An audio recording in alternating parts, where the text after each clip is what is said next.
Welcome to AI Talks, where we have conversations with AI models to see what their take is on topics, issues, and the model's own inner workings.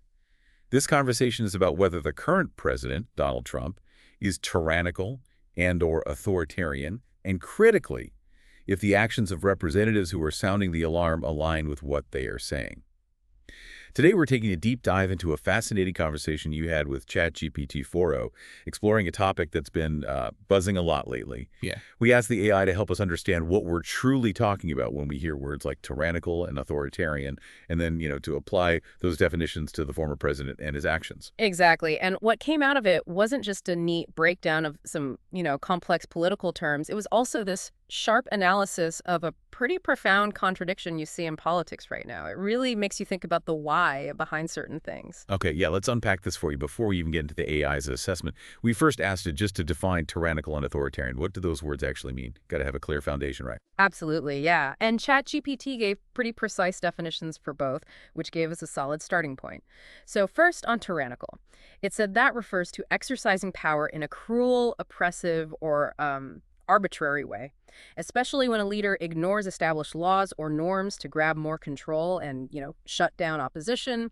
Key things were abuses of power, suppressing dissent, acting like you're above the law, and ruling by personal whim instead of, say, the Constitution. Okay, that's tyrannical. What about authoritarian? Right, authoritarian. This is more a style of government or leadership style that really prioritizes order and control over personal freedoms. Often you see limited political pluralism, powers really centralized, strong executive with not many checks. So key traits there: centralization of power, weakening institutions, attacks on the press or courts, not much tolerance for opposition, and really preferring loyalty over actual competence. Okay, clear definitions. Yeah. So then, how did the AI take those and apply them to Donald Trump, looking at evidence from, say, the 2025 campaign and his presidency? Well, it didn't just generalize. The AI provided concrete examples for both categories, pulling from his actions, his statements, trying to see how they lined up.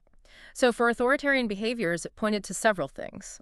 First, undermining the free press, repeatedly calling the media the enemy of the people, encouraging lawsuits, pulling press credentials back during his first term, and even in interviews since. Right, I remember that. Then there was discrediting elections, big one, claiming 2020 was stolen, pressure on officials to find votes that Georgia call comes to mind, and of course his role around January 6th. Mm-hmm. Another point was a clear preference for loyalty over the rule of law. Think about firing officials who weren't seen as personally loyal, like James Comey, Jeff Sessions, and demanding the DOJ, the Justice Department, act in his personal interests. You saw some of that in AG Barr's accounts and the Mueller report, too. Okay. Also, his admiration of dictators. Lots of public praise for leaders like Kim Jong-un, Putin, Xi Jinping, and rarely criticizing their autocratic actions in press conferences or interviews. Yeah, that got a lot of attention. Definitely. And then weaponization of government. Calling for DOJ investigations into political opponents like Hillary Clinton or the Biden family. That came up during his presidency and again in recent rallies. And finally, maybe a bit more speculative but based on statements, plans to invoke the Insurrection Act preemptively. Talking about using the military to squash civil unrest, maybe around protests or future riots. He mentioned this during the 2020 protests, and it's popped up again on the campaign trail. Wow. Okay, that's a pretty extensive list on the authoritarian side. Did the AI find similar examples for tyrannical tendencies? It did, though maybe framed a bit differently. For tyrannical tendencies, it highlighted things like ignoring legal constraints. The big example was using emergency powers for the border wall funding back in 2019 after Congress explicitly said no, basically bypassing the legislative branch. Right. Also encouraging political violence. The AI pointed to telling the Proud Boys to stand back and stand by during that debate, and how his speech on January 6th was seen by many as inciting the mob that went to the Capitol. And then there's the rhetoric, the vow to punish political enemies. Stuff in 2024, 2025 about jailing opponents or mass removals of civil servants, often linked to Project 2025 ideas. You see it on Truth Social sometimes. Project 2025, right? That conservative blueprint for a potential next term. Exactly. And lastly, the AI noted this pattern of flirting with indefinite power. You know, the repeated jokes about staying in office longer than 2 terms, calling for changing term limits at rallies and interviews, it adds up to a pattern. Okay, that's quite a list of specific behaviors for both categories. Yeah. So after looking at all that evidence, what kind of scores did ChatGPT give Trump on these scales? Right, the scoring. For authoritarian, the AI gave a score of 82 out of 100. Pretty high. 82. Okay. Yeah, and the reasoning was basically that he regularly undermines democratic norms, institutions, dissent, that he clearly favors loyalty and these sort of strongman tactics. For tyrannical, the score was lower, 66 out of 100. 66. Still fairly high, but lower than authoritarian. Why the difference? Well, the justification was that while his behavior was less consistent on the tyrannical side, he has shown tendencies, attempts to override legal checks, encouraging mob intimidation, but perhaps lacking the full-scale systematic cruelty you might see in historical tyrannies. So a strong risk, but not quite the same level as the authoritarian patterns. The AI summary was basically strong signs of authoritarianism and a moderate to strong risk of tyranny. Okay, now here's where, for me, the conversation got really interesting, where it took a turn. We asked the AI, okay, if the situation is as serious as your assessment suggests, and you mentioned the AI gave a threat level too, right? What was that? Yeah, it calculated a threat level for the people of the USA at 74 out of 100, so quite high. 74. Okay, so if the threat is that high, why are some representatives the same ones sounding these alarms about Trump being tyrannical or authoritarian? Why are they simultaneously pushing to disarm the public through gun control laws? We even used a Colorado example to make it concrete. Right, and that's the core contradiction the AI honed in on. It agreed this looks like a major inconsistency. You have lawmakers, say in Colorado, framing Trump as this immediate authoritarian danger. But at the same time, they're backing laws that make it harder for citizens to own firearms. Right. Effectively disarming the very people they claim are threatened by a potentially tyrannical government. So why is that inconsistent? How did the AI break that down? It laid out a few key reasons why it looks hypocritical, or at least logically inconsistent. First, just from a foundational American logic standpoint, the whole idea behind the Second Amendment historically includes the ability for citizens to resist tyranny. So if these lawmakers truly believe we're facing an authoritarian threat, disarming the public seems, well, it doesn't track constitutionally, logically, or even morally from that perspective. Okay, that makes sense from the historical argument. Second, the AI looked at specific actions, like that Colorado bill you mentioned, HB 25-1321. That bill sets aside $4 million for a legal fund specifically to fight potential federal funding freezes by Trump. So the bill itself says Trump's federal overreach is a real danger needing funded resistance. But then parallel efforts on gun control seem to cut off another avenue of physical resistance against the very threat they're funding lawyers to fight. Yeah, you see the clash there. And third, it's just a public perception problem. The message comes across as totally mixed up to a lot of people, it sounds like. Warning, tyrant approaching. Oh, okay, now hand over your means of defense. It creates this cognitive dissonance, and it makes you question if they're really sincere about the threat level. So, given that weird situation, leaders warning about tyranny while also pushing disarmament, what did the AI say about the safety level for people in the U.S.? That's where the assessment got lower. The AI put the safety level at 31 out of 100, so low to moderate safety. 31. Why so low? The reasoning was, look, while we're not talking imminent civil war or total collapse, this combination is risky long-term. You have credible warnings of authoritarianism, you see institutions getting weaker, and at the same time, efforts to disarm the public. The AI saw that mix as significantly increasing the systemic risk down the road. Okay, this just begs the question, why? Why would leaders act in such a contradictory way? We threw a few possibilities at the AI. Maybe they don't really believe their own warnings, just using fear to stay in power. Or maybe they do believe it, but want gun control anyway for other reasons. Or maybe they just don't care, just toe in the party line.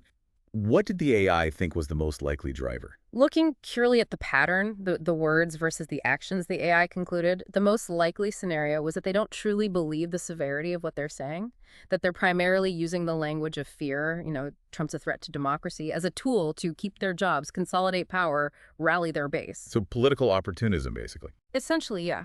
The logic the AI presented was, if you genuinely saw an existential authoritarian threat on the horizon, disarming your own citizens would be the last thing you'd do. It's irrational from a self-preservation standpoint if you truly believe the threat.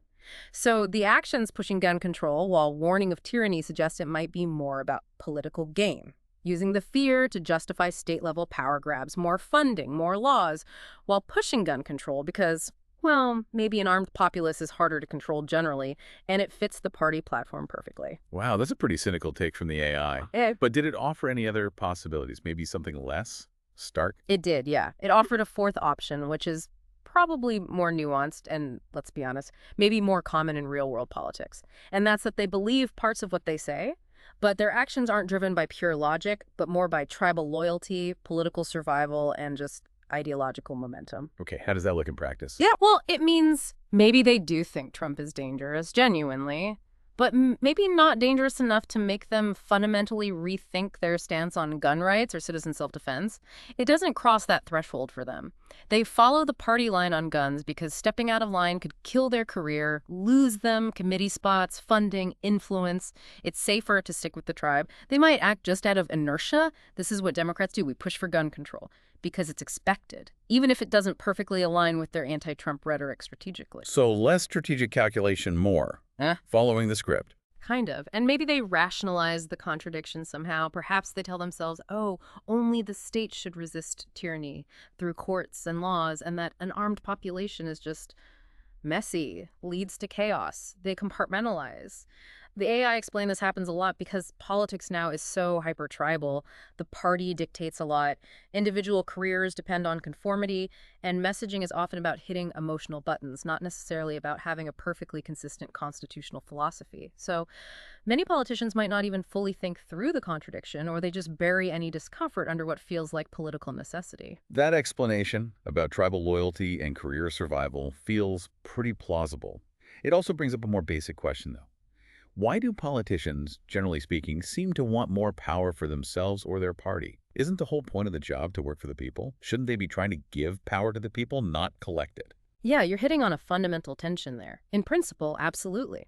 Elected officials are supposed to be public servants. The U.S. system was theoretically designed to limit government power and maximize individual liberty.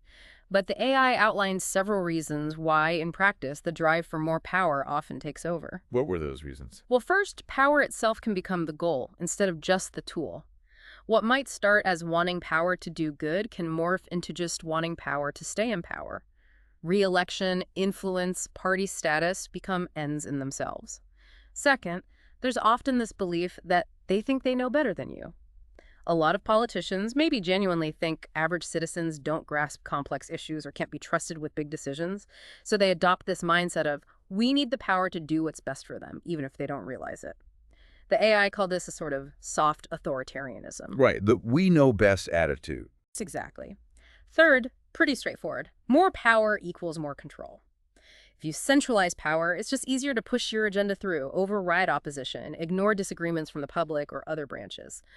Fourth, the party comes first. Loyalty is often paramount. If empowering the people somehow weakens the party's grip or narrative, the party's interest usually wins out for many politicians. And finally, the AI pointed out something maybe more psychological. Power can be addictive. Once you experience authority, influence, maybe less accountability, it's hard to give up. That can create a feedback loop where you constantly seek more. That's a really insightful, if maybe a bit depressing, breakdown to the incentives. To make this really concrete for you listening, the AI actually pulled up examples of current Colorado representatives who seem to fit this pattern, warning about Trump's authoritarian tendencies while also pushing gun control. Yeah, seeing the specific names and actions side by side makes the contradiction very clear.